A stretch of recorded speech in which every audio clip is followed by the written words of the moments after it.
Maverick Nation, I'm so excited. We just had this incredible show with Jason Bennet. Jason Bennet is a licensed real estate agent and also owner of a property management company. This is an incredible story where we're going to learn about how he started with a life that was not as favorable as a lot of ours is. And through sheer will and determination, he pulled himself up and is giving back to his community and being a shining example of how to be a resilient person in this world. So tune in and be excited for this incredible show that we've got on tap for you. What's up, Maverick Nation? Super excited for our show today. We've got Jason Bennet. He and I have been colleagues and friends for, 7 years now, I think. And yeah, I think so. Yeah. You're going to love hearing his story. He's very involved in the community, property manager and a real estate agent, and just an all around awesome dude. So we're going to jump right into it. Jason, I've got your bio here, of course, and I know about you anyways, but I really like to have our guests share in their own words how they would describe themselves. So let the audience know, who is Jason Bennet? Man, that's a loaded question when you put that on somebody, isn't it? Yeah, it is. That's why I like to do it. So, excuse me. I just want to start out by saying, I appreciate the invite. Romeo's an awesome dude as well. We kind of see each other, we're on the opposite ends of the map here, but, we're just kind of checking each other out from afar. Like, hey, man, I saw you. That's a good move. Yeah, you too, So yeah, for it's sure. Been that camaraderie there, a lot of mutual respect. So thank you again for bringing me on. I was looking forward to it. Jason Bennet, real estate agent, property management company owner, father, coach, mentor, family man. I'm just an average guy, man. Just trying to help out the community, trying to get people into houses, trying to bridge all the gaps between real estate and property management and normal people. And a lot of times it seems like a huge goal, and it is a big goal, but it's obtainable. And a lot of people, I guess from the demographic I grew up in, would have never thought that any of this was obtainable. So, don't get me wrong, I have all different kinds of clients, but it really makes me feel good, especially when it's a first time home buyer or something along those lines, or somebody that never thought, the dream would be real for them. Yeah, for sure. For sure. Well, you said just an average guy, and that's because you're a humble person, but you do not average things. I've been watching for quite some time. First off, I think the thing that stands out the most is you are so incredibly authentically you. Like, you're never putting on airs. The way you're dressed right now, very cool, casual with that awesome hat and everything. Like, that's Jason, right? Like that. And I love that about you. And also, you go above and beyond. I see the things that you're doing out there. You're not, and I could be making this assumption, maybe you are in it just for the money, but it seems to me that money is so secondary, and like the connection and helping people is what really drives you. Would you say that's a fair statement? I would say that's pretty true to the core there. I tell anybody, man, for me, it's relationships first, money second. At the end of the day, if you have really good relationships, the money will come anyway. Mm-hmm. So, I don't just sell your house or help you buy a house. I'm actually here to help. And it's funny that you brought up the attire, because, when we got into it, everybody was wearing suits and ties, and that was 100%. It, right? They would look at you funny on a showing if you showed up in anything less. 100%. I've always been this, man. And I've had a couple guys and a couple ladies ahead of me telling me, hey, you gotta put this suit and tie on, you gotta do this, you gotta do that. And I'm like, look, this is me, this is my business, I'm selling me. So I don't want it to be anything less than me. And this is me, and I will say, I'm not knocking anybody who does the suit and tie thing. I think it looks awesome. It's just not my normal attire. And I appreciate my clients for respecting my authenticity. I hear you. I mean, when I first got into business in 2001, I was like, I have to buy a suit. I don't have any money. Right. How do I buy a suit? And I remember I had to wear a suit all the time. And And honestly, like I was just never super comfortable in a suit. I mean, I like suits, you know, for occasions and that sort of thing. But you know, I love the fact now. I was on a plane yesterday and I was joking. A guy asked me, it was like Cole Haans, and I was like, yes, man. I was like, thank God. Like, why did I wait so long to buy a pair of dress shoes that were actually tennis shoes? Like, these are the best things that have ever happened. Right. And like, it's just so nice that, you know, you can still kind of do your thing however you want. And I think that comes with confidence too, though, right? Because like now, you know, I tell people now, like, if you don't choose me because of how I'm dressed, well, you're losing out because like, I know what I know. I agree. You know? Yeah, for sure. You know, and then a side note on that is also tattoos, you know, when I got into it a little bit later than you did. I actually got into real estate right after the crash, which was smart, right? Right. Like I was cleaning up the scraps, the foreclosures and short sales. So it was a tough time to learn, but you know, it is what it is. So, you know, I got into a little bit after you. So, you know, even better than me that, you know, it kind of wasn't acceptable to dress casual and have tattoos and those kind of things originally. Yeah. But, you know, to your point, like you said, you know, I'm clearly all the way tatted up. And if you don't want to do business with me because of any of my appearance, then I'm okay with that. Yep. You know, like you said, it's confidence, man. Sure, it's your loss at that point. For sure. If you're that closed-minded, then, you know, I'm telling you, I got a whole lot up here, and then you're just looking at this, and that's your problem, not mine. 100%. Totally agree. So let's talk a little bit about that. So you got into the business during the crash, right? Which was a tough time. And it sounds like, and it's clear that you have capitalized on that because a lot of people went out of the business and some people actually grew and they thrived during that time. What do you think it was about you that allowed you to thrive during a time when a lot of people were running scared, running for the woods? Right. Yeah, that's a good point. And we're starting to see a little bit of that right now as well, heck right? Yes. Oh, yes. I think by the end of the year, we're probably going to see about a third of these agents out the door, you know? Quite possibly. We need to be honest with you. You know, I'm okay with it. Yeah. I mean, no offense to you agents out there, because if you're listening to this podcast, then you're not one of those that should be out because you're actually doing something to improve yourself. But man, the barrier to entry of 60 hours and then you can sell a $1 million house. It's scary. Yep. Absolutely.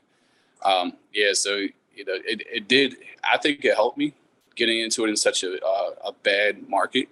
And I hate to say bad because let's talk about bad.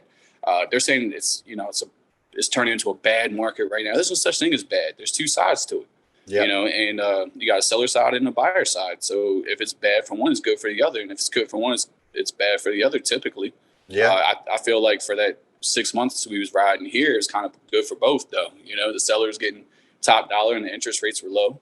So that was a once in a lifetime good market for both. So it's never all the way bad in my opinion, but I feel like getting into it, scraping the barrel and picking up the scraps of the foreclosures. They just started doing short sales. The banks didn't even know how to do short sales yet. So I had to learn that process the hard way. So it helped me because now I can shift gears and do other things that a lot of agents I don't feel like can, because I had to learn all the bottom of the barrel stuff.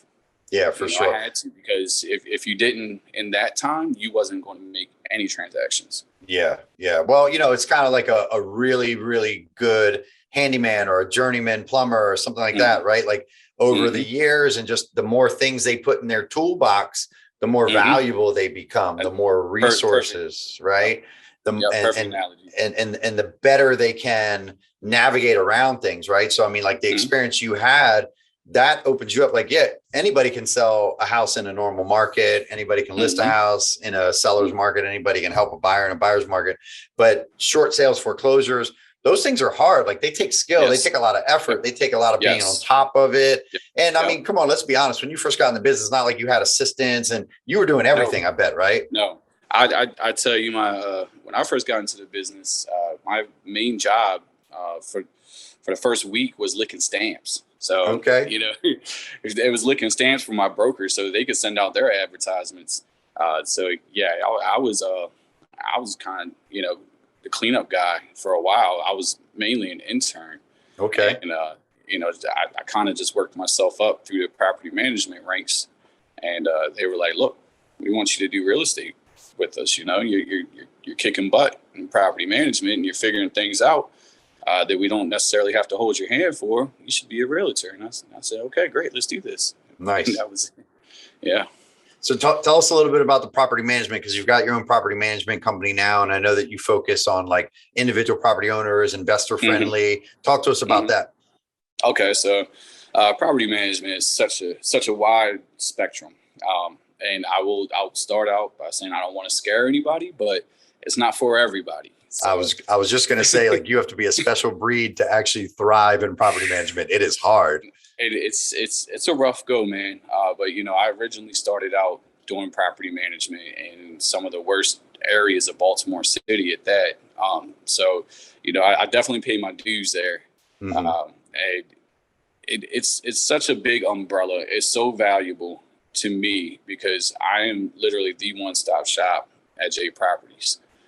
You know, you can come to me. I can help you purchase a home because I'm a licensed realtor. I can help you get that home renovated. I can help you rent that out.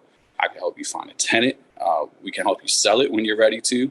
I work with tons of investors as well. You know, so when I say investor friendly, I mean, I know what it takes to get it done, and I know how to do it on a budget. I supervise projects as well.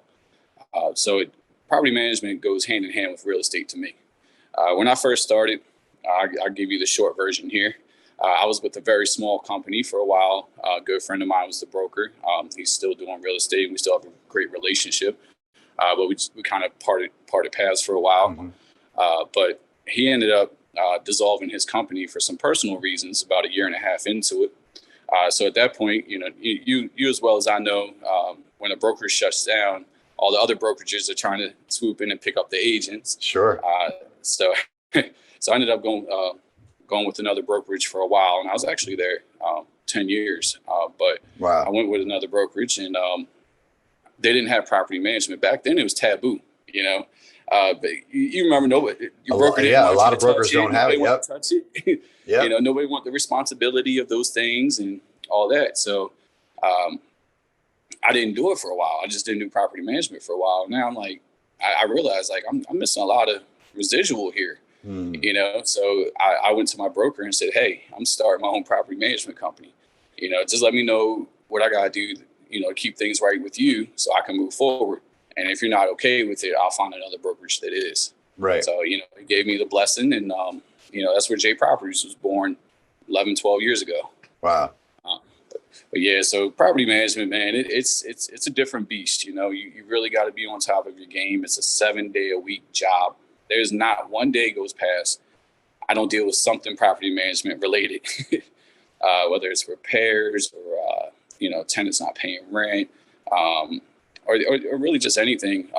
You know, investors trying to purchase more rentals or unload rentals. I mean, it's just a wide spectrum. Yeah. Rent court. I'll actually be in rent court this Friday on my birthday. Oh man. So you're full service. You take care of everything for your clients. A to Z. Wow. Yep. Even the rent court. Oh my goodness. How many properties do you have under management at this time, roughly? We're managing 33 currently. That's a lot. I have one. And it drives me crazy. It's a lady. She's so sweet. I've tried to fire her 10 times because I don't want to do it. She won't let me fire her. Right. You know, so there's a lot of different needs for property management. Yeah. You know, I don't work with all just investors, you know, because a lot of these owners don't start out to be investors. They just end up. I call it the accidental investor. Accidental investors, right? Yep. Or you know, I call them single investors because they only have one property. Right. You know, so they either move and they owe too much on their house, or, you know, there's so many circumstances that somebody ends up being a landlord. Right. And you will, you know, you will get yourself in trouble if you don't know the laws and the protocols and all those things. And when I say trouble, I don't mean like you're going to jail. I mean, you'll probably end up losing a lot of money, you know, or something along those lines when I say trouble. Or going to court and getting your case thrown out, or, you know, because there's a lot of laws in place to mostly protect tenants. And yes, I think some of it is unfair, but I do understand where they're coming from because there's a lot of landlords out there that like to take advantage of people. Totally. So, And those are the ones I won't work with. Yeah, for sure. I've fired landlords a few times, man. Yeah. Yeah. You know, So if somebody's thinking about getting into property management right now, what would be a couple of things that you would say are the most important thing they should know or focus on? Most importantly, always put your owner and your tenant above everything. To make a good property management transaction, you need a good property, a reasonable owner, and a good tenant. Those are the main three components. If you get those three main components, then you pretty much got a good relationship. If one of those components is like the weakest link type of situation, you got a bad landlord. Now you're going back and forth with the tenant, and that's ugly. Got a bad tenant. Now the landlord's upset because they're relying on that money. You got a bad property. You're spending all your time there because it needs all these repairs, even if you're just making all the phone calls, because like I know time is money. Mm-hmm. So those three components are super important. And then the other big piece of advice I can give anybody: know your area. And when I say know your area, if you're just similar to real estate, if you're if you know Baltimore County, but you don't know anything about Eastern Shore, you probably shouldn't be trying to help somebody buy a house on the Eastern Shore. Right. That's just my opinion. I know a lot of realtors, they do their own thing on that. Yep. But know your area, and especially know the laws and protocols for your area. Because if you don't, you're just out there looking like a fool in front of your landlord. Right. and then, you get a bad name. And in property management, it's very easy to get a bad name because people love to throw around the term slumlord. Oh, yeah, for sure. So you definitely got to be careful. Yeah, absolutely. Yeah. I mean, again, property management is really tough. And the fact that you're doing it and you're doing it at a high level and you're really helping people, I think is really incredible. So, I mean, congrats to you on that. And I know you're going to continue. Now, another thing, because we're talking to real estate agents, right? Mm-hmm. For the most part, not just real estate agents, but for the most part, people listening to this show are going to be real estate agents. One thing that I don't think people think about on the property management side that my business partner and I have been talking about, primarily in Florida to start, but ultimately maybe up here in our area as well, is the importance of property management, because you're the guaranteed listing agent when those people sell their house, if you're doing a good job as a property manager. Typically, yes. Right. And also those tenants, if their goal is not to always be a tenant, they'll most likely use you to buy a house as well if you set up those relationships. So, I mean, what an incredible way to increase your database of people that have interest in real estate in one way, shape, or another. Yep. And then, the network, like I said, it's all about relationships, whether it's property management, real estate, or business, period, in my opinion, is relationship based.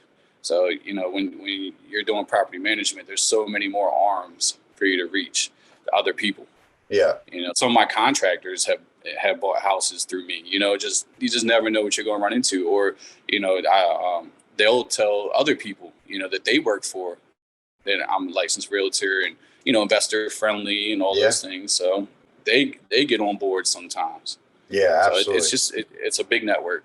Yeah, that's great to have symbiotic relationships with folks that do that. That's perfect. Yep. All right. So you're up in the Edgewood area in Harford County, right? Mm-hmm.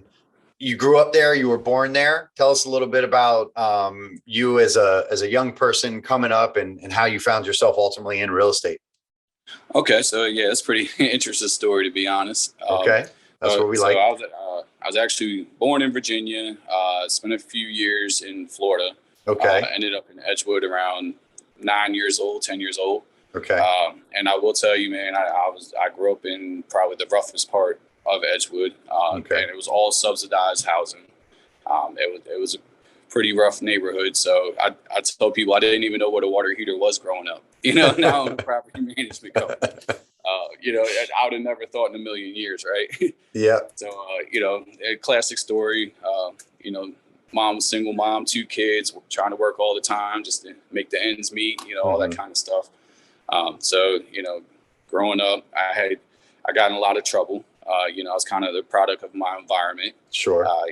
Same story, getting in trouble. took a couple trips to juvie, got my GED, had kids at a very early age. I had twins at 18 years old.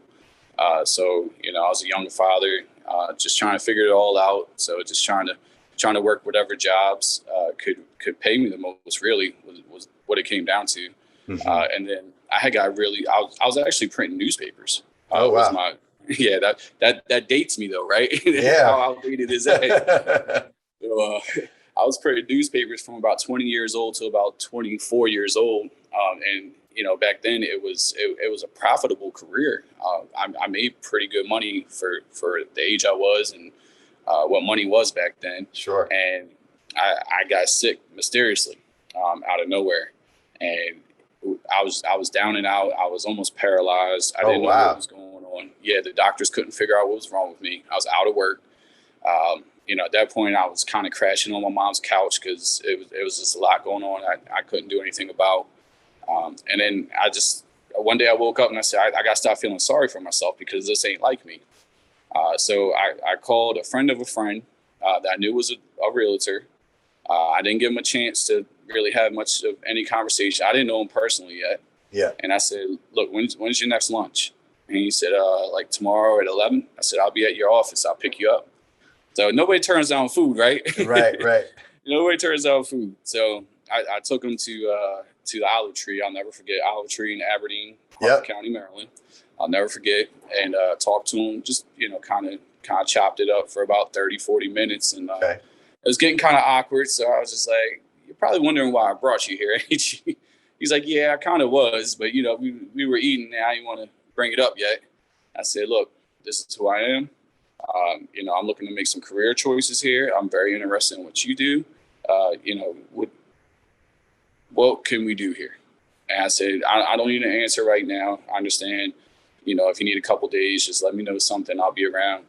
He looked at me and said, be in my office Monday morning, 9:00. And that's where it started, man. I showed up in the office ready to work. I was an hour early. I was there before anybody else. You know, showed up with my notepad, just ready to work. You know, and to circle back, come to find out it was Lyme disease. Oh, wow. So they finally figured out I had Lyme disease. Yeah. And it still does affect me to this day. It's chronic Lyme disease at this point, but you know, I'm grateful. You know, because things could always be worse. You know, there's always, you know, I'm predominantly healthy. My kids are healthy. They're doing great. You know, I got a lot of people that love me. I got a good business here. So I'm very grateful. But yeah, so I showed up in the office and, I mean, it was rough though, man. Like you talk about intern blues, you know, I called myself the intern. They never gave me a title or anything. I just showed up, you know, like I'm doing this now. What are we doing? So everything they asked me to do, no matter what it was, I just did it. And then one day, both of the brokers were busy. And they were like, look, can you show this rental for us? I've never shown a rental or like anything. Mm-hmm. And, I said, yeah, sure can. So I showed up and the guy was actually a military guy. Cause you know, we have, a lot of military in Harford County with Aberdeen Proving Ground. Sure. So he was a military guy, man. He had me sweating, man. He's asking me all these questions. I had no idea how to answer it. And I got through it and I came back in the office with the check, you know, handed it to the broker. I did it, man. I did it, you know? Yeah. And then, you know, shortly after that's when I mentioned they both the brokers came to me and paid and said, we want you to get your license and we're going to pay for it. Wow. So, that's amazing.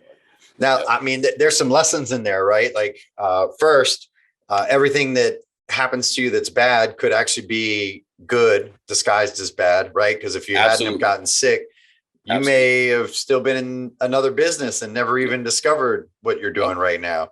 But then beyond that, I hope everybody heard what he did. Like he was proactive, went out, took the guy to lunch, basically told him what was going to happen. Then he showed up early. He just did what it is that he had to do. And I think that's huge, man. Cause I mean, I'm a business owner, you're a business owner, and we have people that say that they want to come and work with us all the time. And they don't actually really want to do the work, you know, like they think it's going to be a shortcut and it's going to be easy. And we're just going to, you know, wave a magic wand and suddenly, you know, they're making 100 grand. Right. And it's like, it doesn't happen that way. Like we can shorten your learning curve extensively And that's the benefit of partnering with somebody. Right.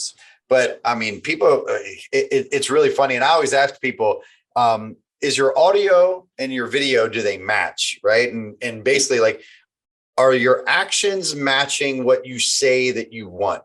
That's a good point. This is a big difference. Yep. Anybody can say they want to do something, or they can say they want to be successful, or they can say this, but are you willing? And also I like to ask people, all right, now we've established that you really do want those things. Are you now prepared to become the person that you need to be to achieve that goal?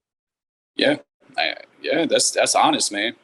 A lot of people aren't ready for that. I mean, honestly, I think I'd be, and this is a very honest moment between you, and the viewers and listeners here. There was quite a few times I wasn't focused. I mean, I got into it in my early 20s. Sure. And, I had kids early and everything going on at the same time. I was very involved in their sports and everything. So I wasn't necessarily focused solely on real estate all the time for quite a few years. But when I did, man, it took off. Yeah. When you put that focus and you put that work and you concentrate and you really just hit it hard, and you got to trust the process. I know everybody says it, but that's a real statement. Yeah, for sure. Well, and we like to always say around here, focus on the activity, not the result. Right. Because the result will come. The result will come. I mean, it's the law of compounding, right? The more you do something over and over and over again, like it's going to show up. But again, we're in a society of like everything is easy. I mean, instant gratification. Yeah. You need groceries. I don't even have to go to the store. Yep. Instacart, right? I forgot toothpaste. Okay, Amazon, have it here overnight. I mean, everything is immediate, and I think it's given us this false sense that success happens overnight.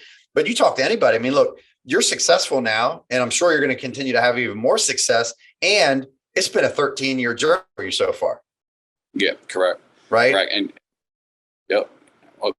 I was gonna say it's funny that you say that everybody wants to work with us, but nobody really wants to work with us. Right. It's you don't realize what really goes into what we do here, and I get it all the time.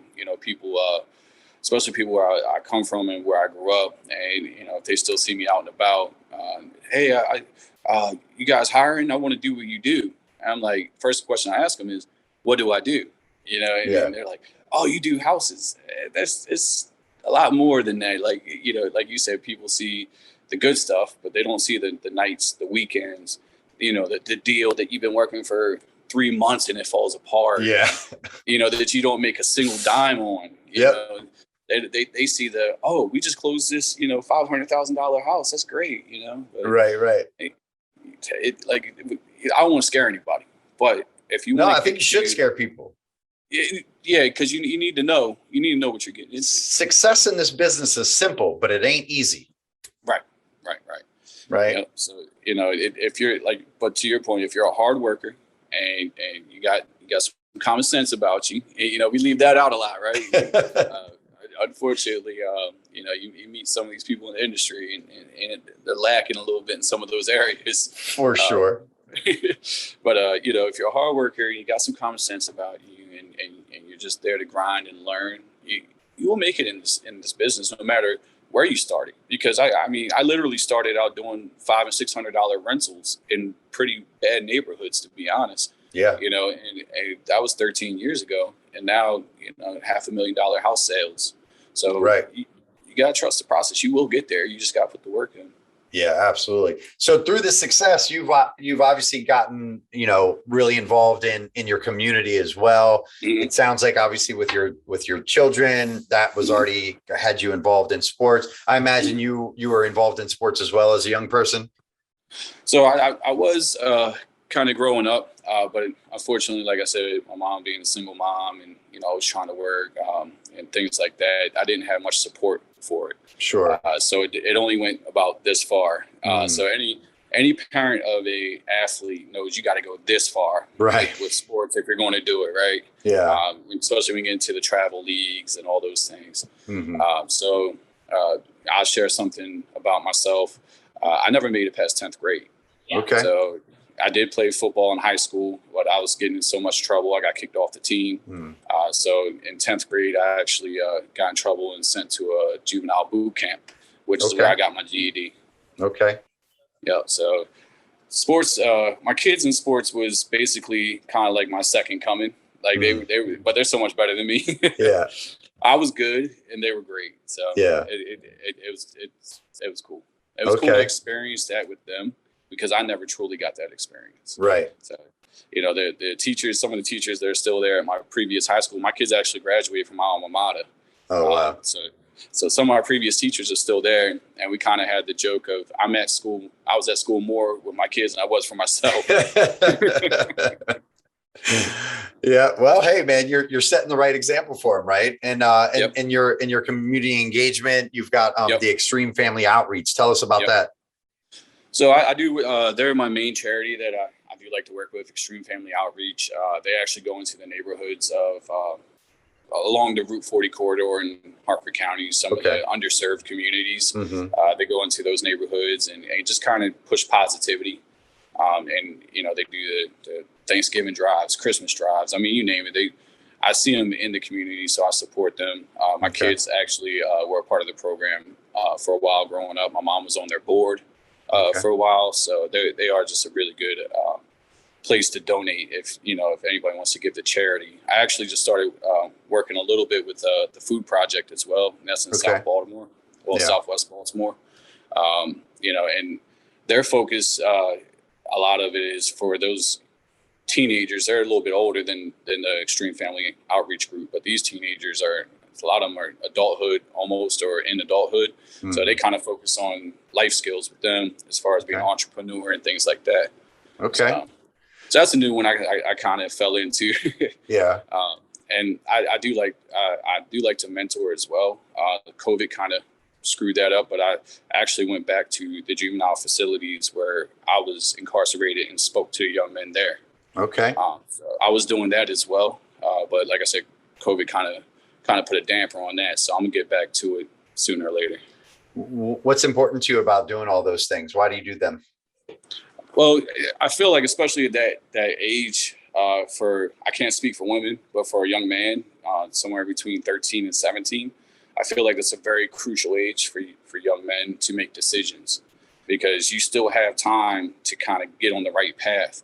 Because once you hit 18, it's kind of, as far as the judicial system goes, everything's kind of permanent at that point. Yeah. So I like to try to reach them at the younger age so they don't have to deal with that. And I know how it is to be 18 years old with a felon, and I couldn't get a job. The working at the printing press was because I knew someone, so it was a blessing. Yeah. But I would like to get these guys before they make these big mistakes because, especially the ones that are kind of on the fence, those are my target guys. Yeah. It's before they start making the bigger mistakes that they can't reverse. Right. Yeah. Yeah, for sure. I mean, I can understand it's, or at least I feel like I can understand where it's coming from. Somebody that had what sounds like a tumultuous, youth, right? And now, I'm sure much like me, you would never say I've made it, but you've made it a lot further than maybe you thought you were going to make it, and wanting to give back and kind of help other people realize what they can do with their lives, that they're not stuck on that path, right? Correct. And a lot of these young guys and women, young women too, they just don't have the support around them because, I understand that I became a product of my environment because my dad wasn't around, mom was always at work or she was out. So, when you're left to your own devices, sometimes that's what happens. Right. So that 13 to 17-year-old bracket is a big, it's a big vortex there a lot of times. So and a lot of them just need somebody to let them know, like, this ain't the only way here, when they can relate to you. Because I remember sitting in a lot of those seats, and you get a guy or a lady comes in there, and they're dressed to the nines. They never even seen a bad neighborhood in their life, and they're telling you what you should do, right? Right. And I remember thinking, oh, you can't tell me nothing. You don't know my life, So right. I feel like it's kind of my job to put it on my shoulders sometimes and go out and tell these kids, oh, I could tell you because I was sitting there, or I could tell you because I grew up in that house right there, the same one that you're down the block from now. Yeah. So. I think it's awesome that you're giving back that way. I'm sure you make a huge impact on a lot of young people's lives that could really use it. So hats off to you for that, for sure. Appreciate it. Appreciate it. So what's next? What's on the horizon for J Properties? A few things. Right now, man, it's just been very busy because we're busy. Yeah. The market's been good. You got a lot of these real estate agents running around like chickens with their heads cut off right now, thinking the world's about to end, but it's not. Don't tell them though, right? Just let them go. Yeah. So, a couple of things coming up. I am going to start doing property management classes. Okay. I know you and I spoke a little bit about that before. Yeah. But honestly, kudos to you because you kind of gave me the idea, to be honest. Awesome. Good. Yeah, good. A while ago. And I started thinking about it because when you think of big business people, they don't just stay in their little lane here. Like look at you right now doing a podcast. You're a real estate agent. You sell houses. So, but now you're utilizing a podcast to reach so many more people and avenues. But yeah, I looked at it, and a lot of these business owners are kind of getting away from more or less running their business to kind of teaching their business, or getting both streams of income. And I don't see anything wrong with that. I think it's a great idea. I know a lot of people want to ride the property management wave because it's coming more and more popular. Like I said, when we started, it was taboo. Nobody wanted to touch it. No brokers wanted you to do it. Yeah. So, and that's where I'm rolling out the classes coming up pretty soon. That's amazing. So if somebody wanted more information about that, how would they get more information? At this point, you can call me directly, 443-655-7450. All right. You can text me as well. Okay. I have an 800 number and all that stuff, but that's my personal number. So if anyone wants to reach me directly, that's it. Okay. Awesome. What you can else? Also reach out on my social medias. They're pretty large platforms as well. Okay. So Facebook, it's Jason Bennet or J Properties. So guys, you got to check out his social media. He does awesome video stuff as well. Definitely check out his social media. Yeah. Thanks, man. I just ordered a really cool toy to do some more open houses with. So you'll see that pretty soon. Nice. And if you like it, I'll tell you where to get it. All right, for sure. I'll take you up on that. Yeah. All right. So you're gonna start another stream of the business. That's exciting. Anything else on the horizon for you? Just getting back to some coaching. Probably. Okay. I put it down during the pandemic because I kind of had a sore spot because my twins were multi-sport athletes and they were class of 2020. Okay. So, I kind of still got a sore spot for sports and COVID right now. Yeah.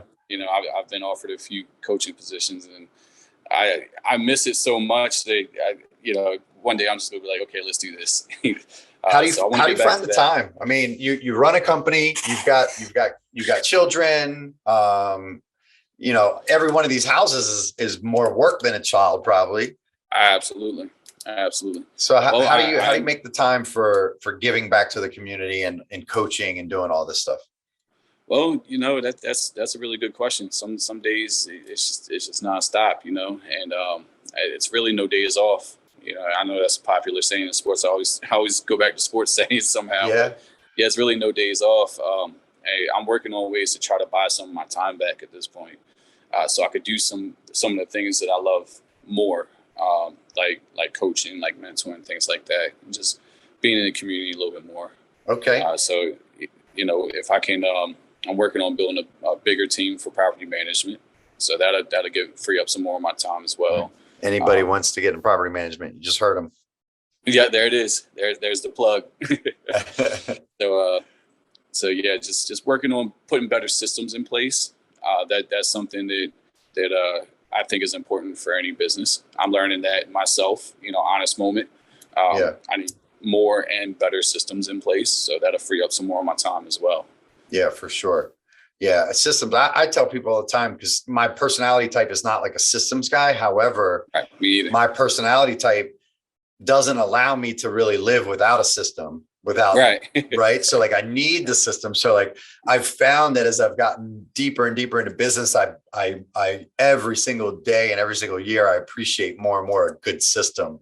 Really more so for like the automation. And I heard something recently that was incredible that said, anytime a human has to get involved in a system, you actually now are stopping that system and starting a new system. And I went, oh man, how insightful. You're right. Because let's say you start a system and let's say it's like an automated kind of checklist system, blah, blah, blah. And then now a human has to get involved and do something else. Well, that's where the error can happen, right? If like you have some automation, right? Because we have a lot of automation things that help us to be able to handle a larger workload.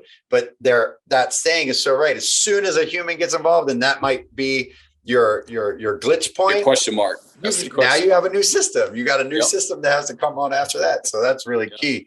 That's your X factor. So I know you and I also, we share a love and a passion for something, the Rich Dad, Poor Dad.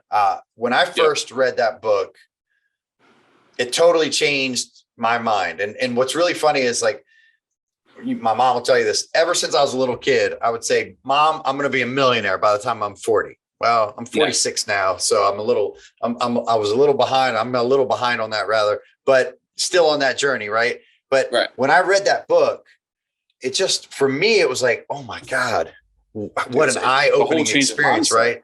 Yeah. Yeah.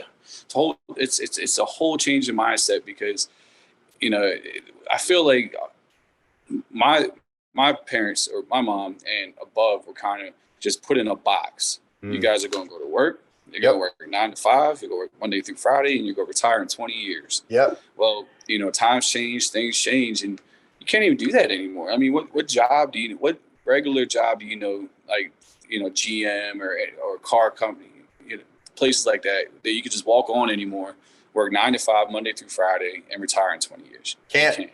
Nope. So you got the multiple streams of income is so important. I don't care what they are, and I don't mean just like jumping on crypto because it's hot or something. Right. I mean, actual multiple streams of income. And I'm not passive income because passive income is great. I'm talking, and I'm not knocking crypto because I know some folks do well and it's just not for me.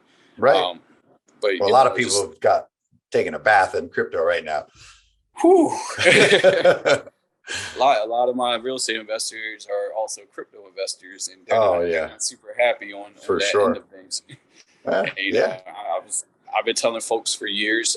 I do post a lot of my Facebook memories of advice I've been given for years. And it comes to fruition. Like, I don't want to tell you I told you so, but here we are. Right. Especially with these market prices, man. You know, and investors. I was trying to get people to invest in these areas that are hot now. 10 years ago, for a third of the price. Right. You know, and everybody, because a lot of times people have the misconception if you're an investor, you're rich or you're making a ton of money. You're not making a ton of money off of one investment. Nope. You know, you might hit a good one and you're making a few hundred a month on it. You got some good equity, things like that. That's good. But, you know, you're not going to hit a home run on every one of them. Yeah, for sure. People just expect that to happen. Yeah, absolutely. And I think ultimately, you know, a lot of times also people come to me because we've worked with a lot of investors and I flip houses and I've got a renovation company as well. And people come and say, I want to be an investor. I go, okay, tell me more. Right. And they tell me, well, I want to start flipping houses so I can quit my job. And I go, well, then you don't want to be an investor. You want to be a house flipper.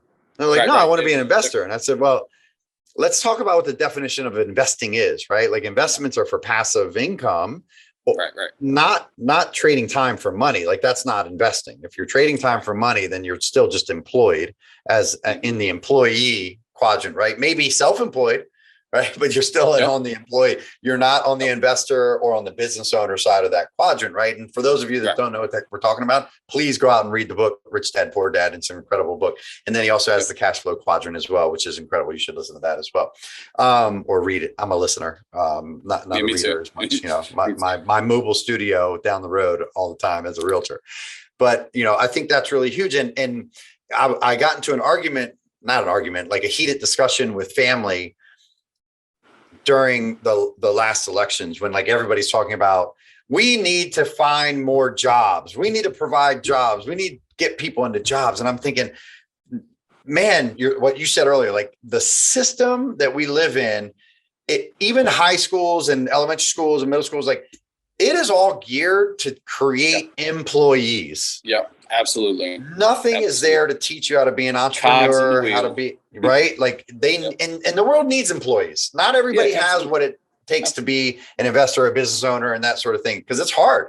People think it's sexy. I don't even know if I have it. It ain't sexy, right? Yeah, there's days I wake up and I go, I don't want to do anything today. Yeah, right. Like, or you get that one phone call and you're like, man, I'm just over it, you know. But I wish that they would spend more time and we would spend more time. So I appreciate that you do it, and I try to do it. And that's the purpose of this podcast as well, is like help people turn their minds onto the fact that like you, no matter what, even as a real estate agent, I'm still trading my time for money. I'm a practitioner. Right. And so if you're going to invest, you do have to find things that will actually passively earn income for you. Right. And so another good book to help you understand the concept a little bit deeper on that, not to say that it's the hardest concept, but The Richest Man in Babylon, that book right there, great book to really talk about how your money should really be able to work for you. Your investment should be able to work for you. And I think for me, like that's the ultimate success. It's not about having trillions of dollars, hundreds of millions of dollars, or even $1 million. It's about being able to get up and do what I want to do, when I want to do, when I want to do it, with who I want to do it, for as long as I want to do it, knowing that I have income coming in, whether I'm going to work or not. Yep, that's rich right there. That to me, that's rich. That's when you're rich. Yep, 100%. Even if it's 10 grand a month, that's rich. You know, to quote Jay-Z, you're not rich until you make money in your sleep. That's right. That's it. That's it, man. Well, I love me a good Jay-Z quote. So, hey, man, this has been really awesome. I very, very much appreciate you coming on the show. I think we were able to cover a lot about who you are and what drives you. And I appreciate you in our industry. We need more and more people like you that want to give back, that want to actually help people to learn, that want to be a good role model. So I applaud you for all of that. And I'm so appreciative that you came on our show. We're going to have you back once you get your show, your school up and running on property management, because I definitely want to hear how that's going. Absolutely. Absolutely. And like I said, man, I watch you from afar. You're killing it. I mean, I watch you grow your brokerage and everything. And I'm just really proud, man. You know, in this industry, we don't work together enough. You know, I mean, how many agents are out there just mad at everybody, you know? Yeah. but you know, when you got successful people out there working together, it's hard to lose. For sure. I agree. It's incredibly important. And I think building relationships with our colleagues is very, very important. And I think, you know, and not just on the fluffy, you know, popularity stuff, but like actually building relationships with people and working with them, because it's incredible what you can do when you have people that are all aligned in the same direction, you know?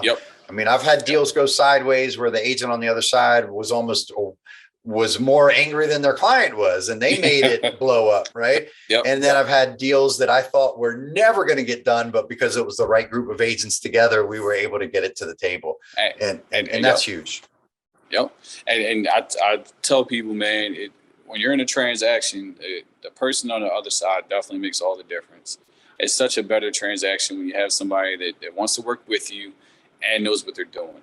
100%. You know, because a lot of times you don't get those two together, right? Either they don't want to work with you and they do know what they're doing, or they don't know what they're doing and they're relying on you to make the deal work, right? 100%. Preaching to the choir. Yeah, man, for sure. Well, we're going to have you back soon once you get that up and running. I appreciate your time today. Thank you so much for coming on. Marcus is going to have all your social profiles up in the show notes. So you guys want to go and follow Jason, please do. He's got awesome social media, Instagram, and he's doing really cool stuff. He told you the different things that he's doing. So if you've got property management interests, you want to learn about that, definitely give him a call, but just know he's going to put you to work. It ain't going to be easy. That's right. All right. That's right. All right, Jason, until next time, man. Thank you. Appreciate you. Talk to you guys later. We're out.